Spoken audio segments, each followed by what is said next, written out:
I'm black. I'm black. I'm black. I'm back. I'm back. Back. Back. What's up? What's up? Well, here I am, man. I got my. So I get a little. I haven't. Be honest with you, I haven't practiced in a while, so I'm gonna just do my little exercise here and there. Continue on. This freestyle, this beautiful experience that we're going through. So as people don't know, I am a percussionist. I consider myself to be a professional percussion. I made a lot of money. I tour around the world, playing. I play with some celebrities here and there. I don't want to just spend time talking about those celebrities. Maybe one day I do a podcast. I would like to bring some of them in, but it's gonna be kind of difficult. They're all in their little world. But anyway, I'm just a percussionist. And I enjoy this the most. I started playing percussion. I was about 9 years old. Justi Barreto was the first one that taught me how to play. And then I used to lock myself in. I was that type that kind of like lock myself at the house, and put on those albums. One of the first rhythms that spinning an album of Arsenio Rodriguez, Larijalo, Rumba y Guabanco. Rumba y Guabanco. Rumba y Guabanco. That was how I started out, you know what I'm saying? We went into the rumba thing. My main thing in la rumba, I noticed that I was always playing the la segunda, which is the tres golpe, which is a big.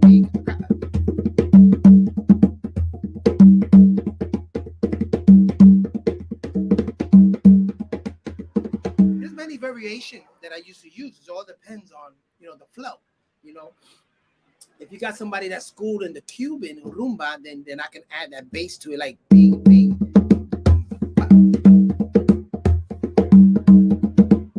Yeah, but if you have those that doesn't have that concept of the bass playing at the same time while they doing the particular pattern, then I would just bing, bing.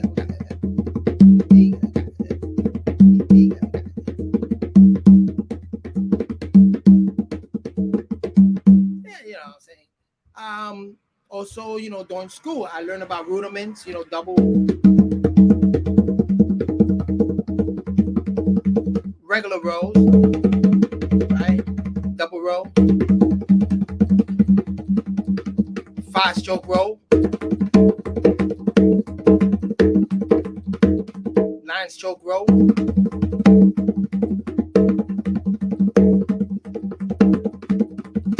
You know what I'm saying? Paradiddle.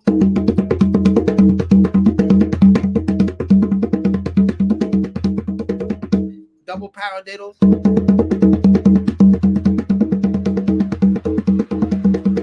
Flamadiddles.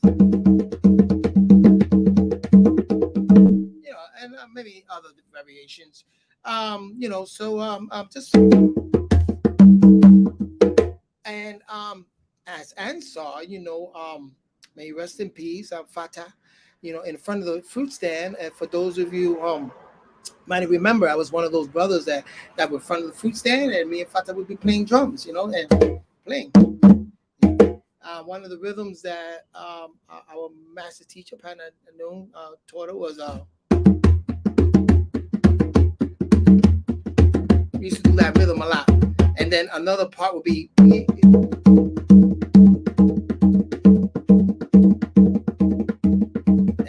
together, and then there was one always that was improvising. So I was mainly the one who was always really improvising a lot of the time,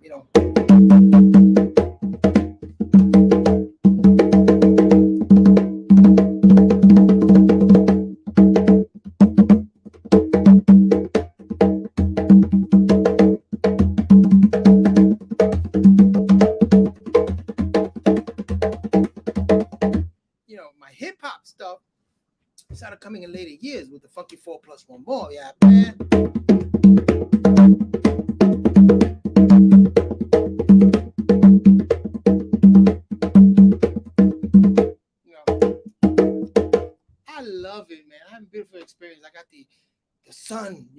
again, the electromagnetic frequency of the sun, man. And this is an earth instrument, you know what I'm saying? One day I'm gonna take it to the park out there, play. You're gonna see the power, you know what I'm saying? I did a lot of African rhythm stuff like that. Being from the island of Puerto Rico, we got the bomba.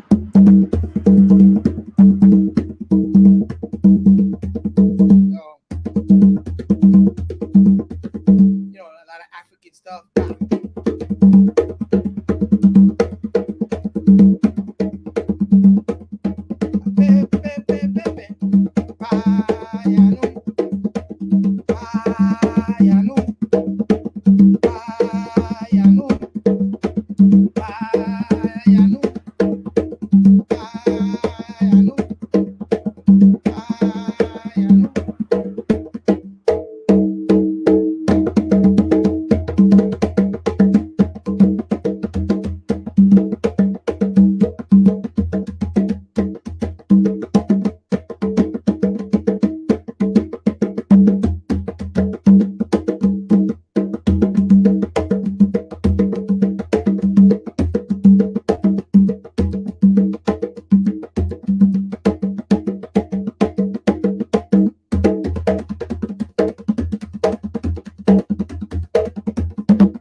That's percussion playing.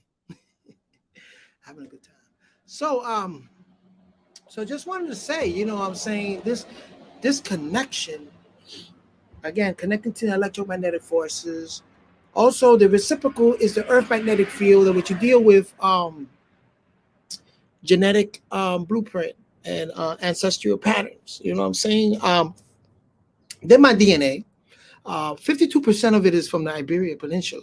And if anybody knowing about flamenco music, man, that's African diaspora. So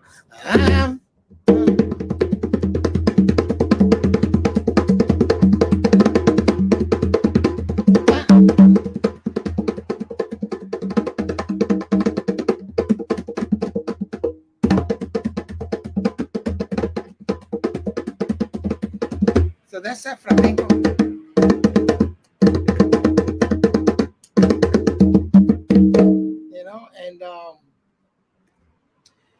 Mali, I got a lot of Mali rhythms, and Congo, Liguiro.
So pronto ando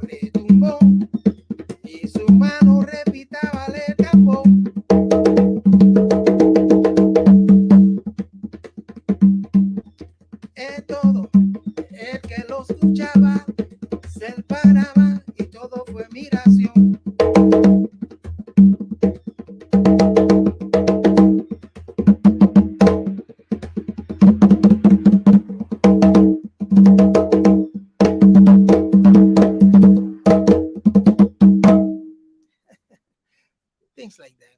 Good morning, evening, friend. How's your friendly announcer? I have a few words to tell to everybody.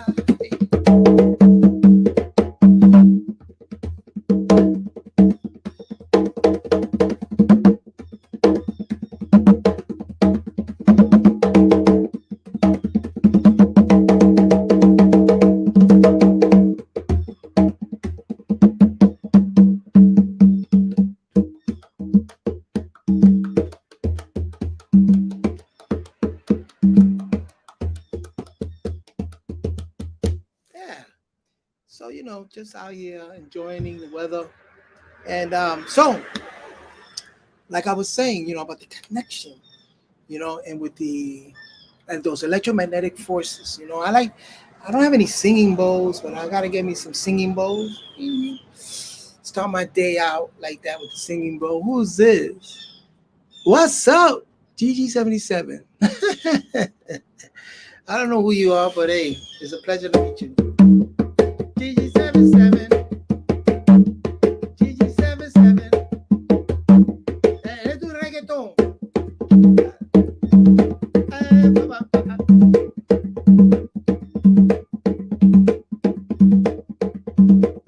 Culealo, mamá. Culealo. Culealo, mamá. Culealo. Culea. Culea. Taca, taca. Taca, taca. Taca, taca. Taca, taca. Taca, taca. Bayano.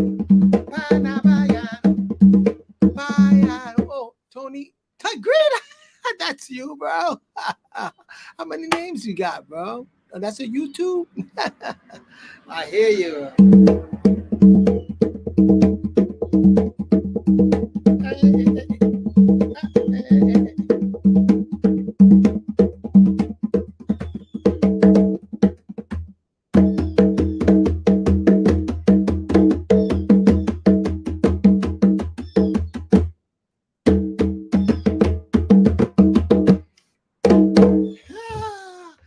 Man, so again, the singing bowls.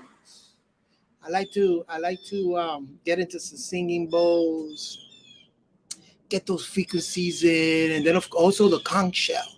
When I did my broadcast with the conch shell, beautiful, that 18,000-year-old conch shell. Include that also. There's a song that we did with Gary Williams, Jamie Gonzalez played the conch shell. That was really nice because you hear in the background the conch shell, and then I make sure my granddaughter's not up. Then you hear me playing the percussion. You know what I'm saying? Oh man, that was really nice. Really, really, really, really, really inspirational. When people were just like, that was just great stuff, great stuff. So in speaking more about this energy, this natural ability that we have is to connect with the sun. So we're connecting with those magic electromagnetic forces. You know what I'm saying? And a lot of it has to do with music too. You know what I'm saying? I like to meditate more. I've learned that when I meditate on those forces, and then sit down and play my instrument, I just get, I don't know, it just revives me. It gives me more of energy. And it's simple. It's just simple meditation and understanding what silence is. Silence is like space, blackness. And blackness is the absorption of all the electromagnetic forces, all the possibility of anything to exists within blackness. You know what I'm saying? And silence is the same thing in music. Silence is the equivalency of what they call blackness. Because in silence, all the possibility of any tones and frequency to exists in it. You know what I'm saying? So when you sit in silence, you meditate in silence, and then you start harnessing those tones. You know what I'm saying? Of course, you gotta have technique. You gotta know how to position your hand and and get those.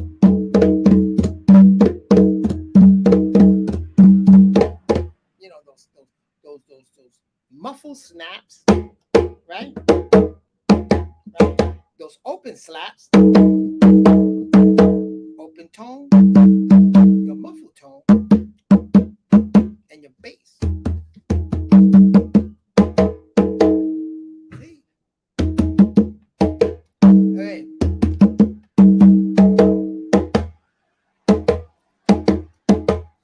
So you know, when you sit in silence and you meditate and then you start playing, you know what I'm saying? And Tony, I seen that video, man. You were going at it, boy. Oh, you was like,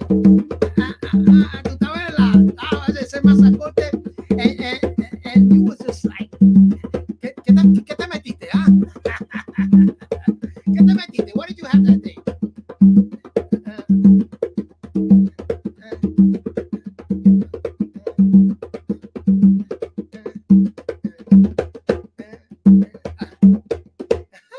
Messed up there.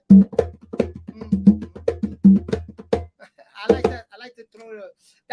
That's turning it around. You know when you go baby.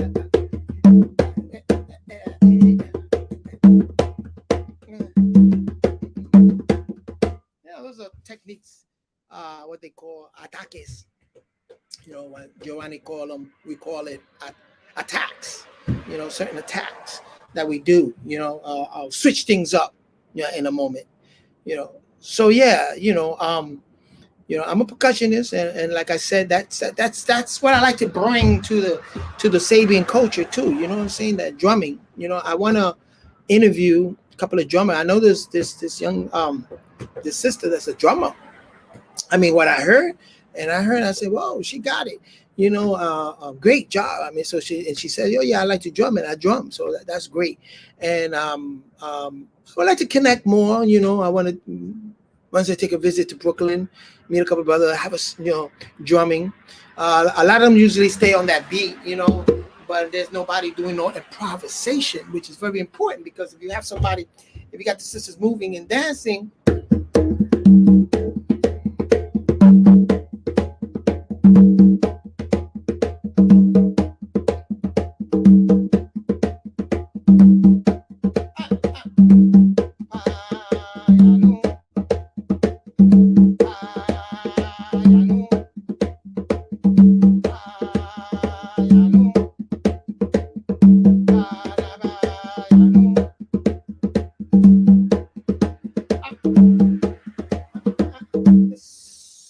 We could bring to the table, you know what I'm saying, and that's what's all about, you know what I'm saying. That's what's all about.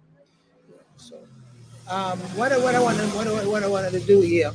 Let me see if my granddaughter's up or whatever. Let me see. She's still out. She's still out. So, what I wanted to say. Maybe later on when my daughter gets in, I got more time, I could sit in the computer, or I can do it here. I wanted to bring up let me see something here. The Blue Letter Bible Online. That's important because like today is Sunday, so you know a lot of people go to church, right? And so check this out. Let me see if I can find it here. No, let me see if I can find what I'm looking for here.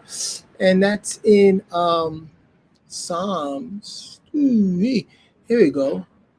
Is it Psalm? Oh.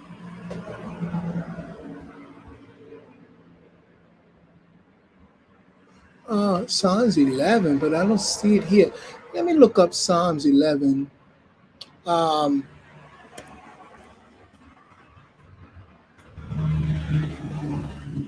me see if I see this here. Let me see if that comes up. Yeah.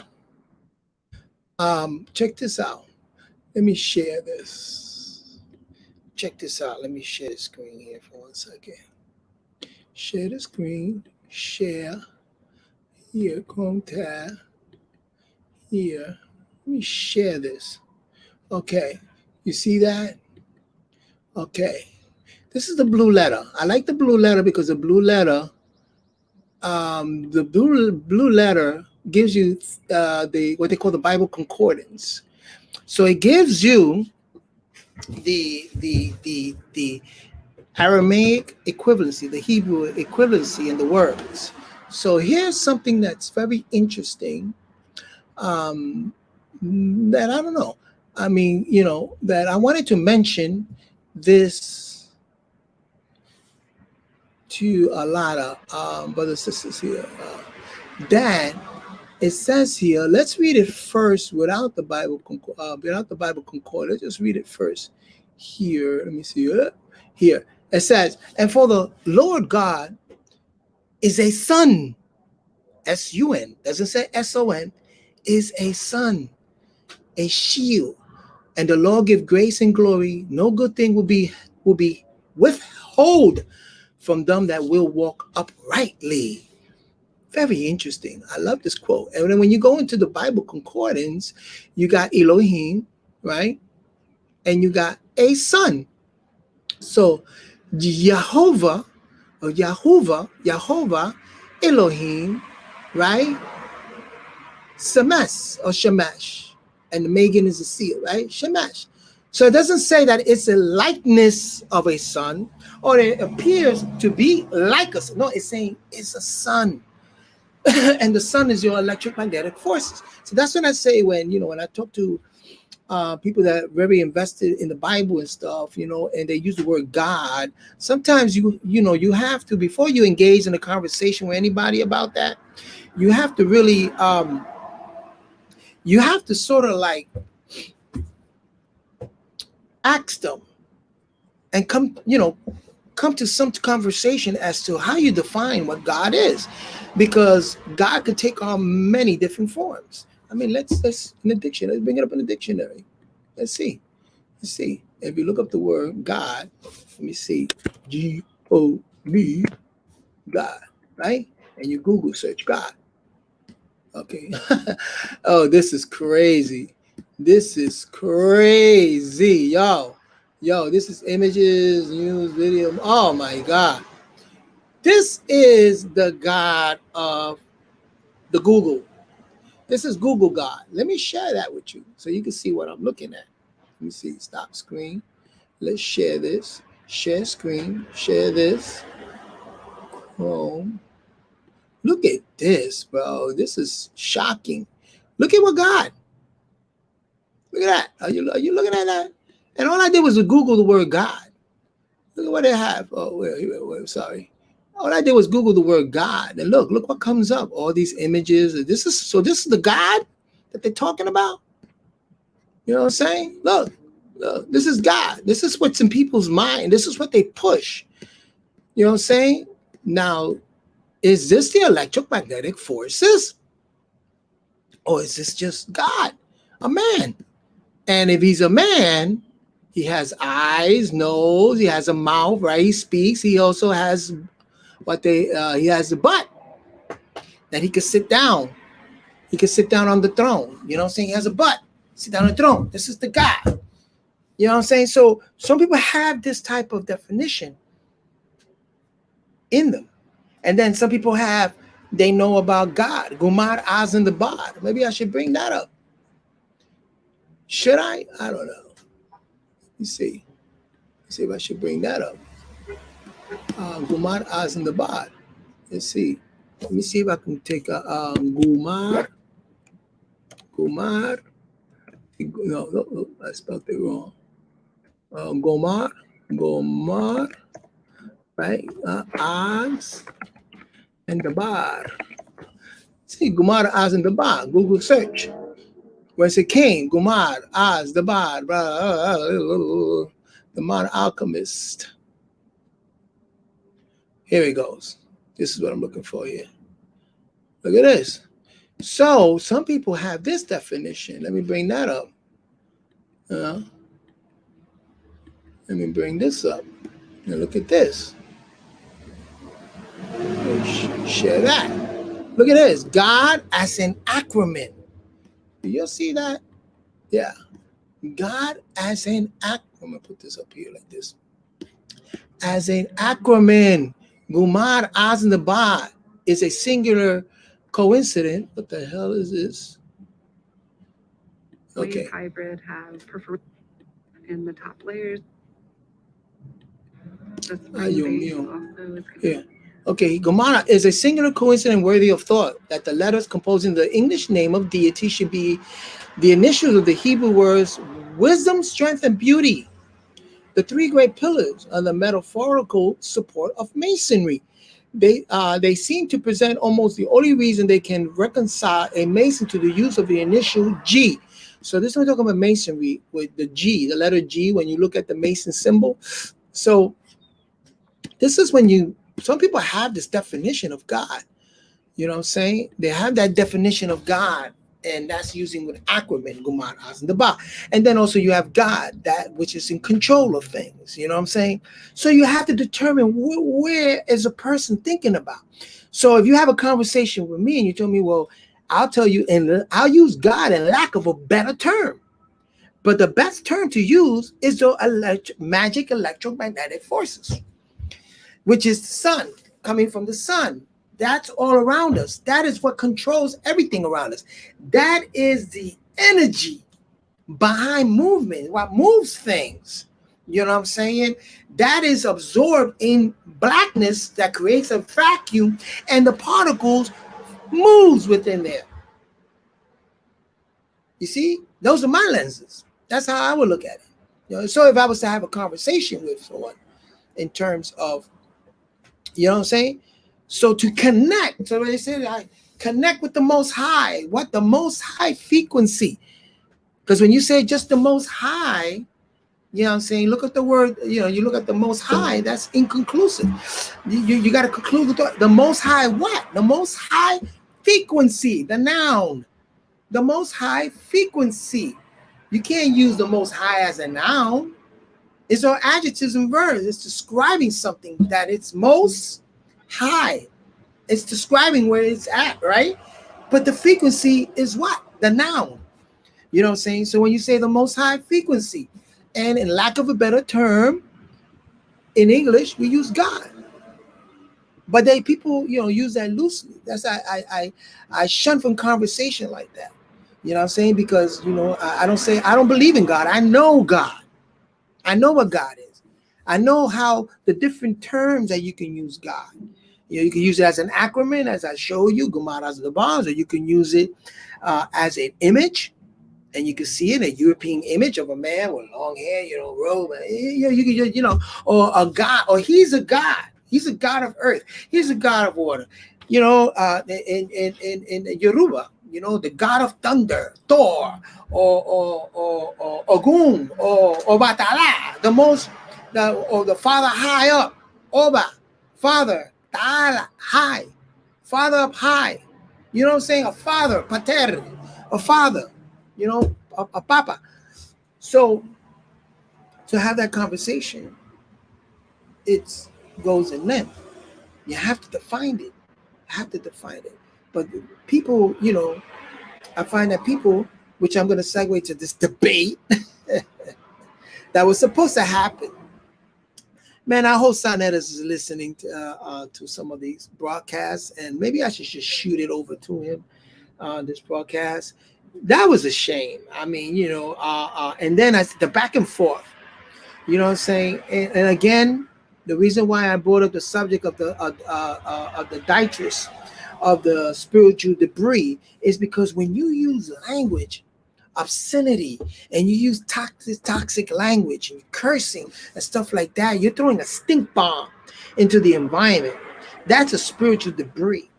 Okay, that affects you spiritually. It affects your environment. It affects everything with you around you, because it's spiritual debris, what they call spiritual caca. Spiritual caca. That's what it leads to. You know what I'm saying? So this debate didn't happen, and it was supposed to debate on slavery. And I think on the next broadcast, I'm going to talk about slavery and the connection with slavery and masonry and Kemet. You know what I'm saying? And paradoxical reasoning. You know what I'm saying? And how did it happen? Why did it happen? How we observe something like this happen, and even in today's day and time, slavery is it something that is needed? Every culture has a term they use for slavery. For instance, in Islam, you got Abdul Sabaa, servant of the patient. Uh, um, Abdul Wasi or Abdul Wali, servant of the nearest friend. Abdul Rahim, which you never see them say Abdul Rahim. Something like nobody use that because no one could live up to that type of attribute. But let's say Abdul Haq, servant of the truth. So you become a servant, a slave. Abdullah is servant of Allah.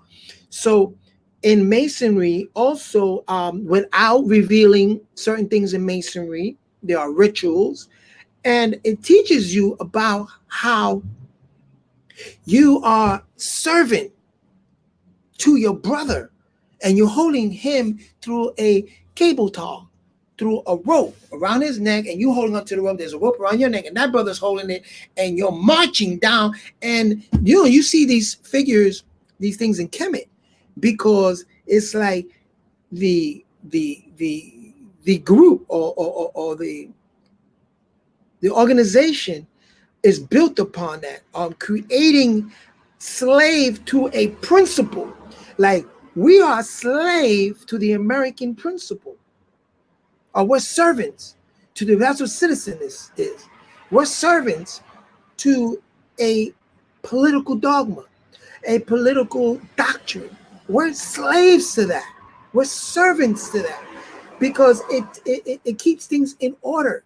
So when I'm saying that slavery is necessary, yeah, into society. When you look at what about the slavery in the Atlantic slaves and the enslaving of the African? Well, a lot of those Portuguese and those European that took those slaves as Africans, they were practicing some form of what? Masonry, Freemasonry, which they learned that from who? The Moors and from Kemet. When you go to Ramesses, to build those cities, to build cities, everybody has to be on one accord, and everybody has to be again servant to a certain principles and protocols and principles. That's what the whole Masonry is all about. You want to build a building, right? You have your supervisor, you have so and so, and you have the servants, the laborers. When you go in construction, you become a laborer. You know what I'm saying? All of these concepts is Masonry, and that's operative Masonry. But then the speculative Masonry, Freemasonry, use this. And so when slavery, transatlantic slavery, by taking those Africans from their land and debasing them, humbling them with religious doctrine to let them know you're being humble now. You are being put as slaves and servant to a new world because they needed them in the new world. They needed the manpower. Is it wrong? Yes, it could be wrong. Is it right? Yes. When you do that paradoxical thinking. It's like the bees. All of the other bees are servants to the queen bee. And she could do whatever she wanted. That's the way life is. You know what I'm saying? That's what life is. We become servants to different things because that's the way we deal with each other. You know what I'm saying? Is there a point where we're not slaves anymore? Yes, when we liberate ourselves and we no longer have to commit to a society function, a society or civilization. You know what I'm saying? Then you live out off the grid. You live, your life free. But again, that's another form of living. You know what I'm saying? So that's the whole thing I wanted to go. I can go more deeply into this whole slavery narrative, and I wanted to do that, but I want to save that for another podcast that I'm going to shoot out to the brother Jabari and well, I don't know, Shaka Ahmu. He's so arrogant. He knows it all. You can't tell him nothing. You can't teach him nothing. Even though it says, you can't. He's not a good, he's a listener, but he's a critical. A lot of people I learned that are critical thinkers. They want to. It's either this or that. They're not. They don't know anything about paradoxical thinking. That is both this and that. You know what I'm saying? It's both. It's a paradox. So anyway, um, I'm gonna end the podcast here.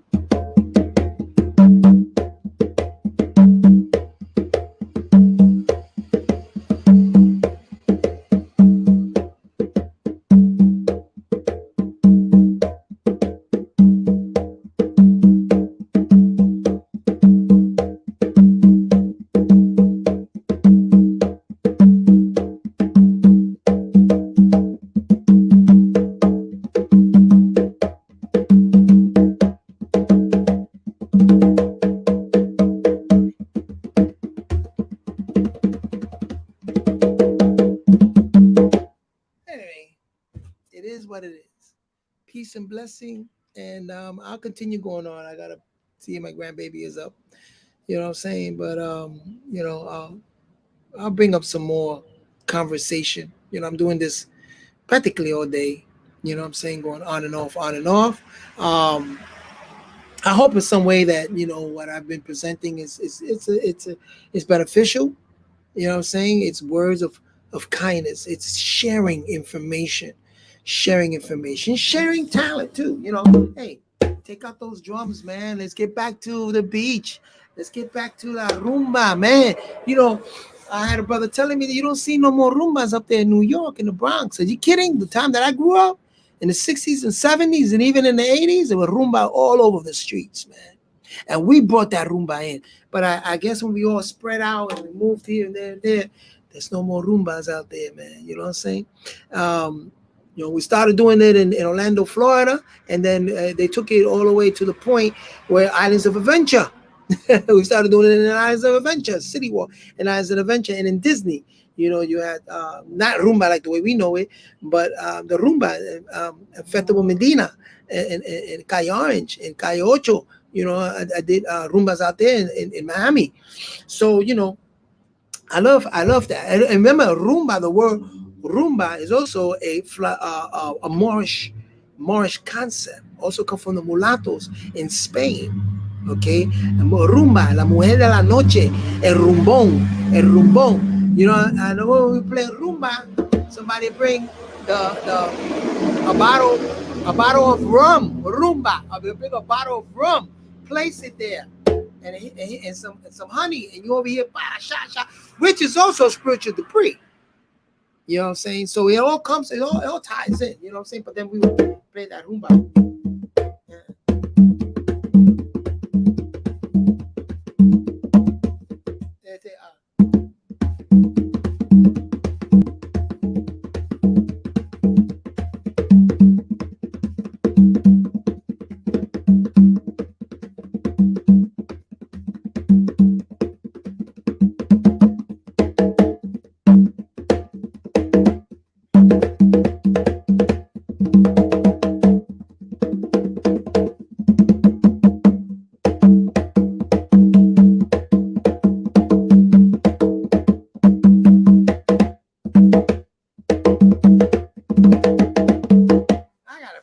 Bro.